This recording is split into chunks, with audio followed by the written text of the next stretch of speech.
God or your essential nature is not something,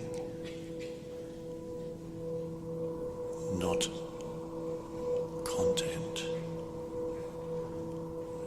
not form. The best description through words is to say not what it is not. And then you're left with what it is, which cannot be named, but can be known, but cannot be known conceptually, because every concept is again a name and a form. It can be known simply, easily, in the silent space of stillness, which is in everyone, underneath the mental noise, no matter how heavy and turbulent the mental, emotional noise may be, no matter how heavy the egoic sense of self is, in everyone, as their essential nature, is the stillness of pure consciousness, your essential nature, the essence, your essence, not separate from the essence of the universe.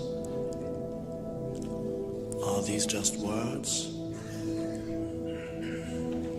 Yes, the words point to that. They cannot encapsulate that. They cannot explain, not even attempt to explain.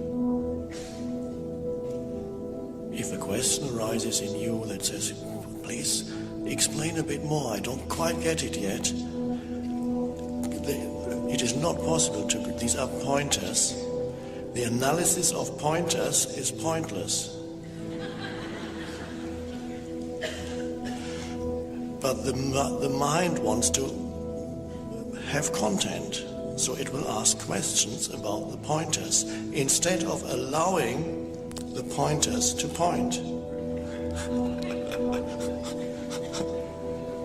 It wants to analyze the pointer, the signpost. Let's look at this signpost. Let's examine it. Let's get out the microscope. So, what I'm saying, the mind cannot get. Allow the statement to work in you as a pointer, not as an explanation of the universe, because there can be none.